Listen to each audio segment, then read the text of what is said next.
พันธุ์ตัวนี้พี่เมื่อได้ซอยจุลูกพันธุ์ใหญ่ปลาเรือวังเขาวจุดปลาไหนยังวิดเชยอยู่นี่แต้มต่อไปขอตั้ม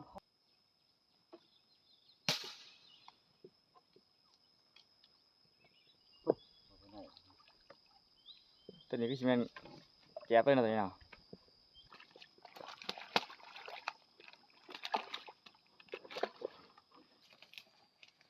มันแหละพี่น้องเลยเอ้าจะมันนกย่างดอกโอ้โหซื้อนกมันนี่พี่น้องเลยลูกพันธุ์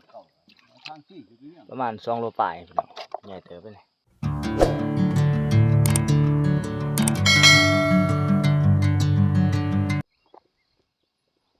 จับเป็นนกย่างพี่น้องตัวมันง่ายมันบินนี่ตัวใหญ่ขนาด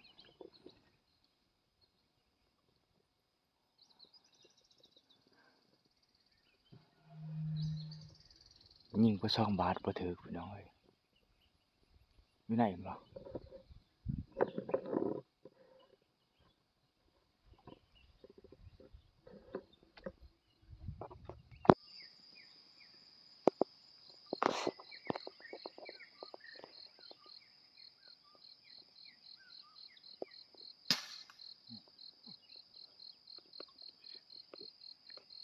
เครื่องปกลงไง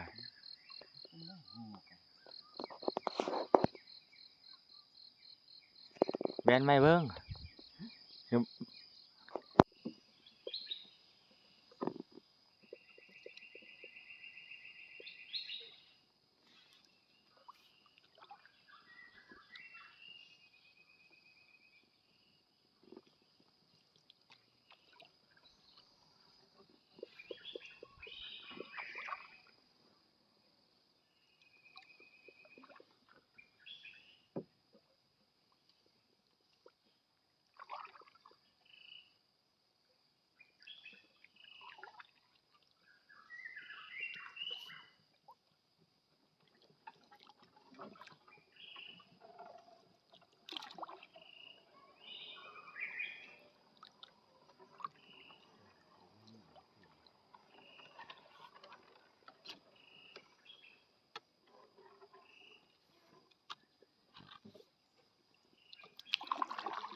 นี่พี่น้องเลยลูกพันธุ์ประมาณ2 โลปลายพี่น้องใหญ่เติบไปเลยกลางหม่อง8 ด่าง8 หัวได้แต่ปลา2 ตัวพี่น้องเลยว่าตอนนี้พันธุ์นุ้ยกำลังขึ้นไปเทิงพี่น้องพอนกใหญ่จะเป็นนกยัง ยินเสียงเพิ่นยิงยานทั้งปอกบัดหนึงคือสิถึกอยู่เพิ่นบ่ทันลงมาพี่น้อง2ตัวบ่นกใหญ่เด้ออ้าวถึกปีกซ้อมข้างหน้าข้างนี้เนาะ ปีกบ่เห็นมันแหลมเลยครับ โอ้มานแหละพี่น้องเอ้ยเอ้าจักแม่นนกอิหยังดอกบ่ฮู้ชื่อนกมันไอ้นกกระโดกนำ ห้านี่แหละห้านกตัวนี้แหละ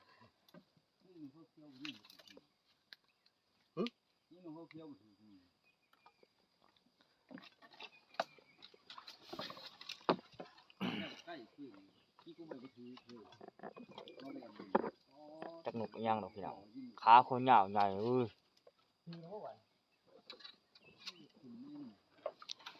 ไปจะได้กลับบ่ ไฟออก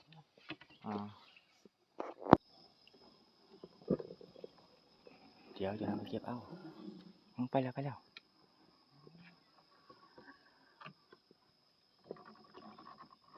นี่กลับมาเอานกดีกว่า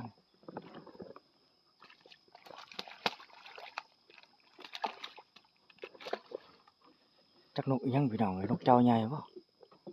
ตัวใหญ่ขนาด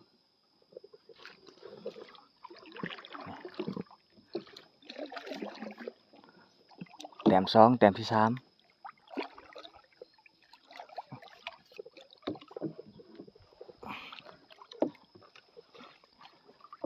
ปาร์ตี้ป้า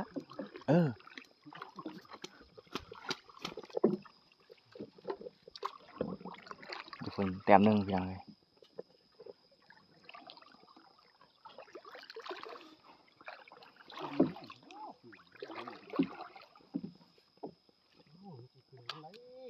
นกบักไก่คือเป็นโชคคุณบ่ว่ามันจะขึ้นเป็นโชคคุณบ่นกบักไก่นกแค่ปมือก็ยังคือแหละว่ามันสวบตาเด้อ ชัวปะตา โอ้ย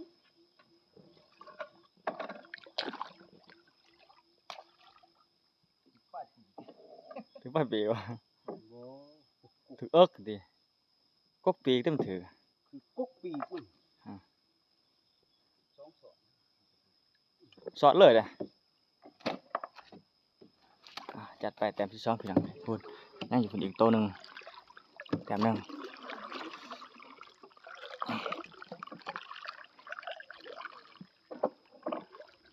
เดี๋ยวมีแขมคนอยู่ ให้ทาผู้โหมเอามือกิน เลยผู้ใช่จับไก่เดี๋ยวบ่โอ้มามอน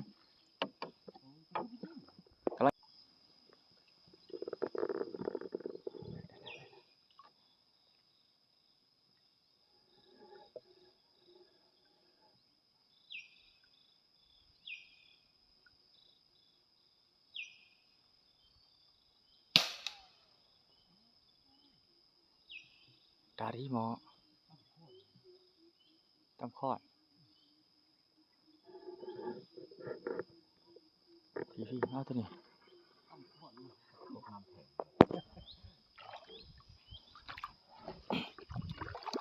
เอาแต้มที่3พี่น้องเอ้ยโอ้ตอนนี้ปีกติ่งเนาะ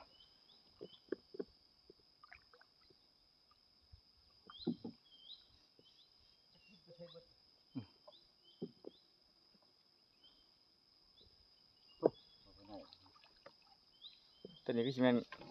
แก็บเลยนะตัวนี้เนาะคือเอิกเลยตัวนี้โอ้ตัวสำเป็ดฝุ่นมันบินไปฝุ่นน้ำมาจากทางนี้ป่ะน้ำฝนป่ะมันอยู่บนฝุ่นมีได้อยู่บนนกอันนั้นเชียงกาบินไปบางอย่าง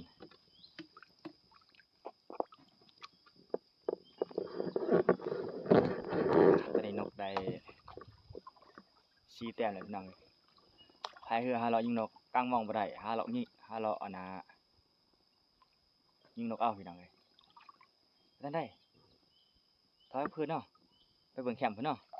ไปเบิ่งนั้นเนาะฮะ ทางหน้าบ่ไปที่แทน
ช่างบ้าน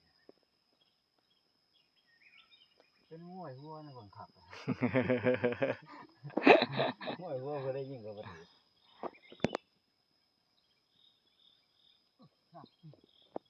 เฮ้ยตัวนี้ว่าจะ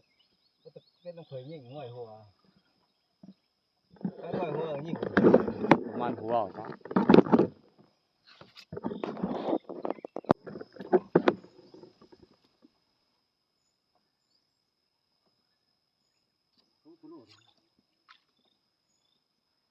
พอสมมุติแล้วบอลโม่โป้เลยยิงอยู่ว่าแล้วนะพอสมมุติ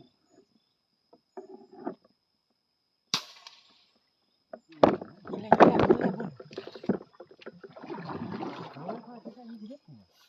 ้วมันจะขึ้นแล้วด้านจะขึ้นแล้วเลยขึ้นแล้วเห็นบ่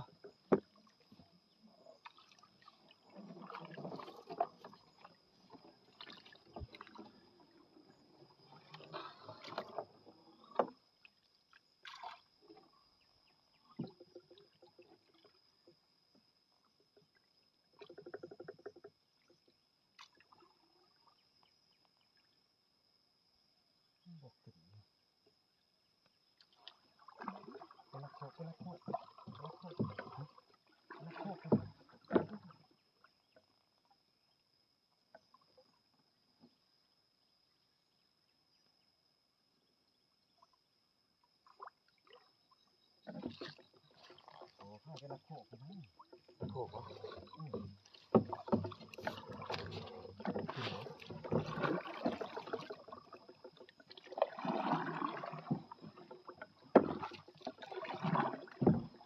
เขาไปเรื่องขึ้นพวกใหม่อะไรขึ้นพวกใหม่พวกใหญ่ขนาดนี้แล้ว3 โลจ้ะ4 โลจ้ะ วัวผมใหญ่ฮะ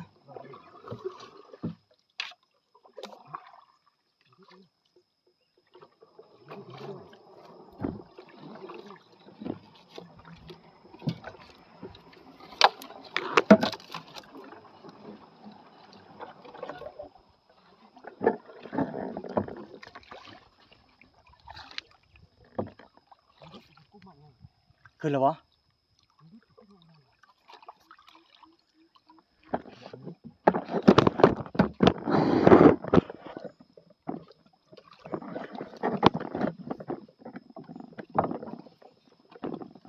ไปสองคนเลย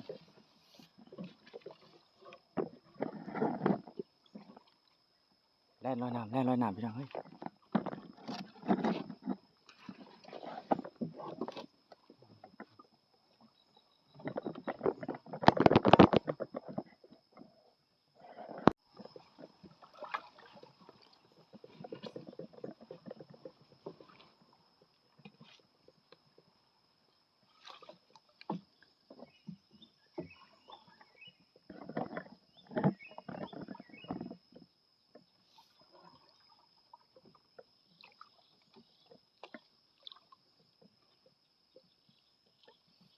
ตะขึ้นนะตะขึ้นกองใหม่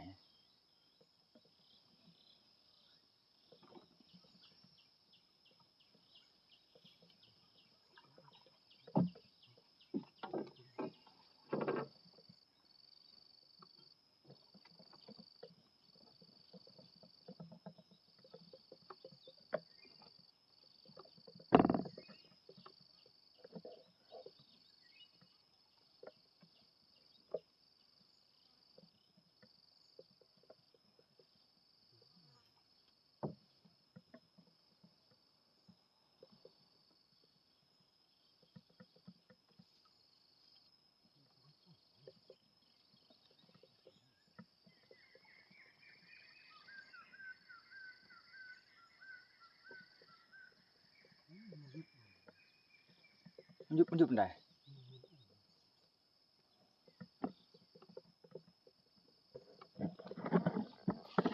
เพราะมันขึ้นยินแล้วเสียงขึ้นของเกี่ยวๆติ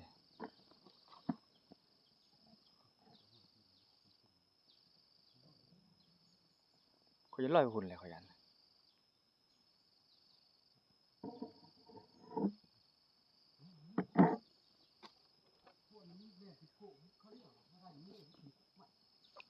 เออ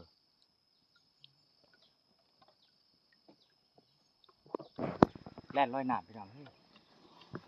นำบ่ทันซ้ำพี่น้องเขาว่ามันสิขึ้นมาถึงน้ำมันมาบ่สิยิงมันหมดก่อนพี่น้องเอ้ยเดี๋ยวบ่ทันจอย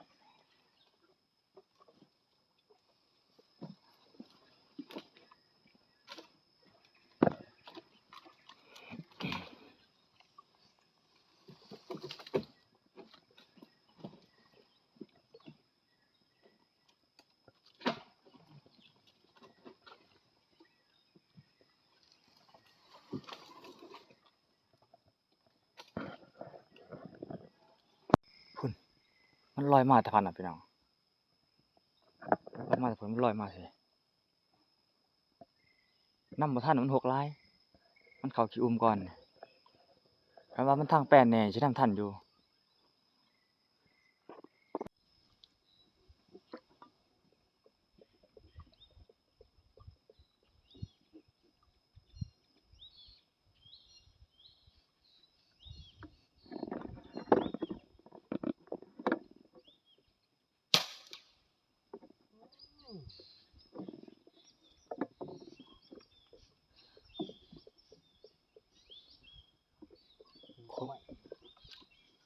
โค้งคอนไปเลย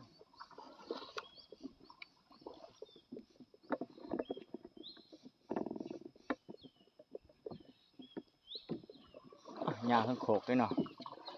กายจะเป็นกายคือสิม่วนเลย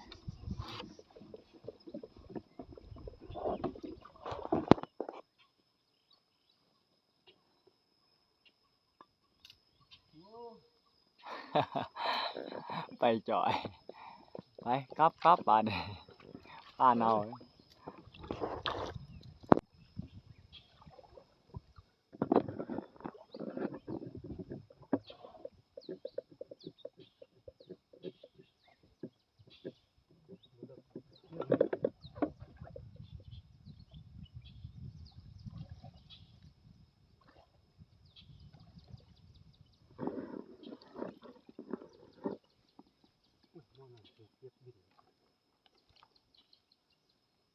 เป็นถือท้องมัน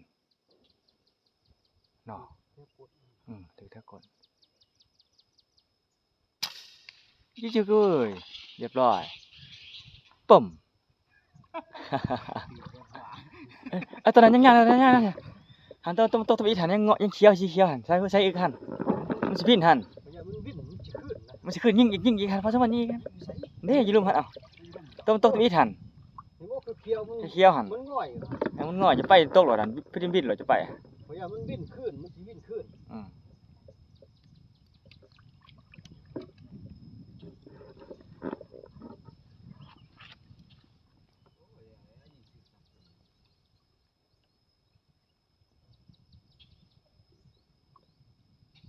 ตั้มใหม่ตัวทางหน้านี่หมูสะคอนตัวนี้นี่หมูสะคอนหน่อยนี่อยู่ลุมนี่นะ พี่แล้วก็ตายหนาวบ่ถึก ไป มันบินไปจัก ว่าบุเป็นต้องขางคอน ตายเลยวะ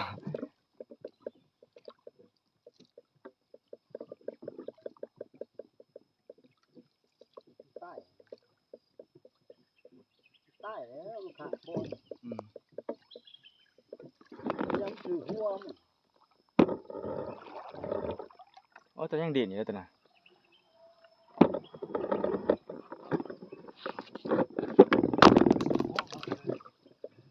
เปิดพาโคกแล้ว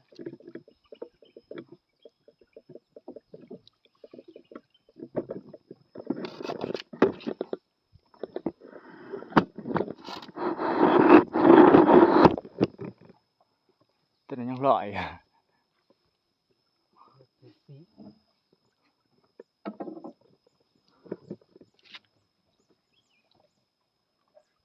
มันขางใหม่นี่ว่ามันสิขึ้น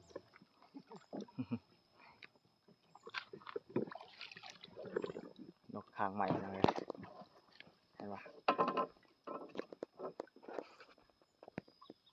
นกคาบหุ่นเอาตัวนั้นก่อนตัวมันติ่ง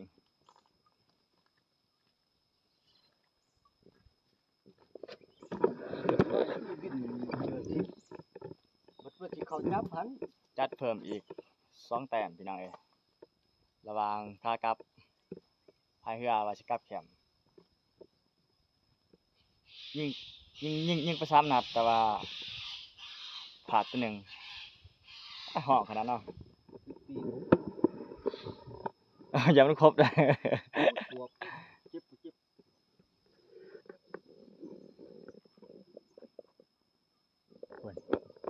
อยู่ทุกฝ่ายพี่น้องเอ้ยตกลงมา จับมัน นี่ลงทางนั้นเอา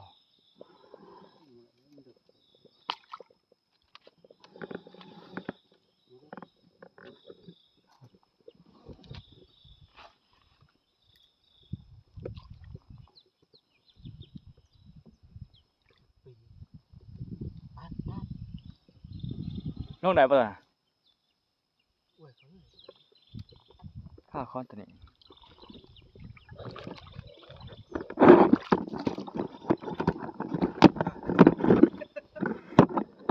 ตัวเขาบาดถือเนาะ ดึงงาใหม่เอาดึงงาใหม่ครับ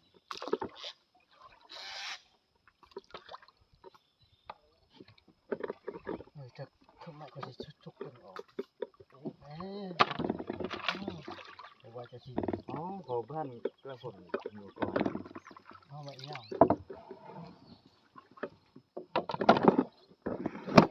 ก่อนหวานเขาเบิ้ง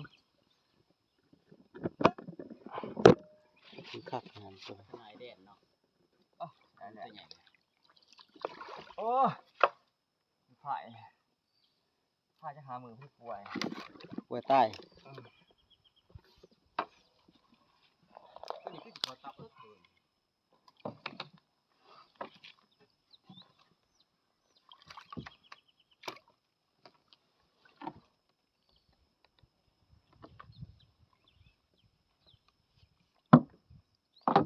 ใส่วิชาตัวเบิ่ง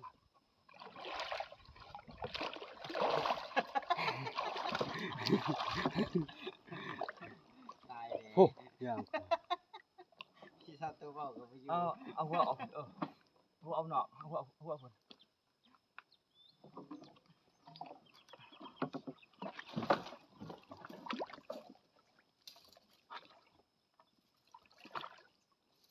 เหยียบคนนะลูกผืน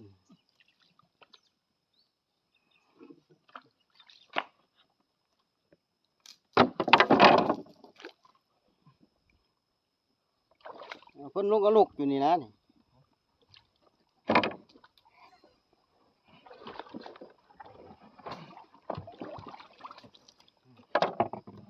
ไม่เกี่ยวโอ้หายหนักเลย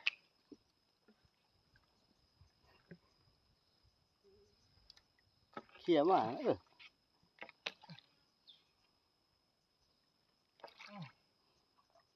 ก็เลยว่ามันบ่ตายเขาตับเอิกเขาบ่จุดก็ได้ยังวิดเชยนี่ แต้มต่อไป ขอตั้มขอดนะแล้วป้าโอ้ลงไว้ขนาดนั้น ไว้ที่วินหอบที่ หวังเจ้ามันตาย โอ้ป่าขึ้นลงยานี่เอาอย่างเลยจัดไป6 แต้มมื้อนี้นกใหญ่จะเป็นนกยังนกเจ้าบ่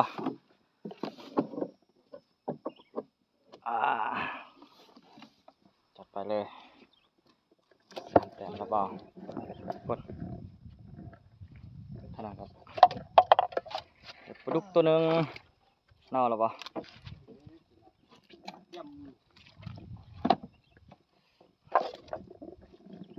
เจะสิมีมือจับเลยตัดปากปลาสูตรอย่างเลยเกี่ยมกลับบ้านแล้ว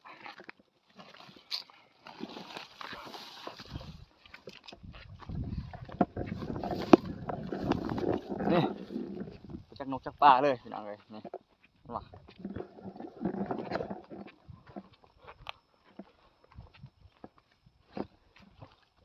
อ๋อ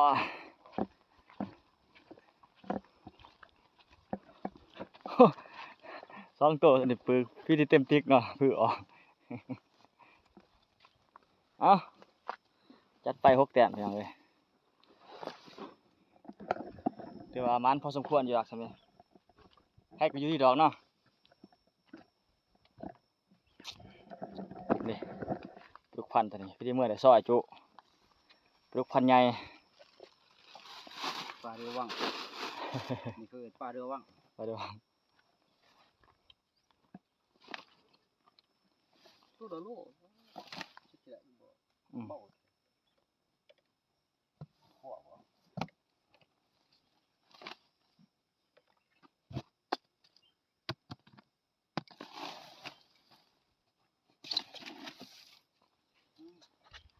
ตัวนี้ก็นก กินเบิดเบา ตัวนั้นผลงานขึ้นนี่นกเข้กับปลาปาก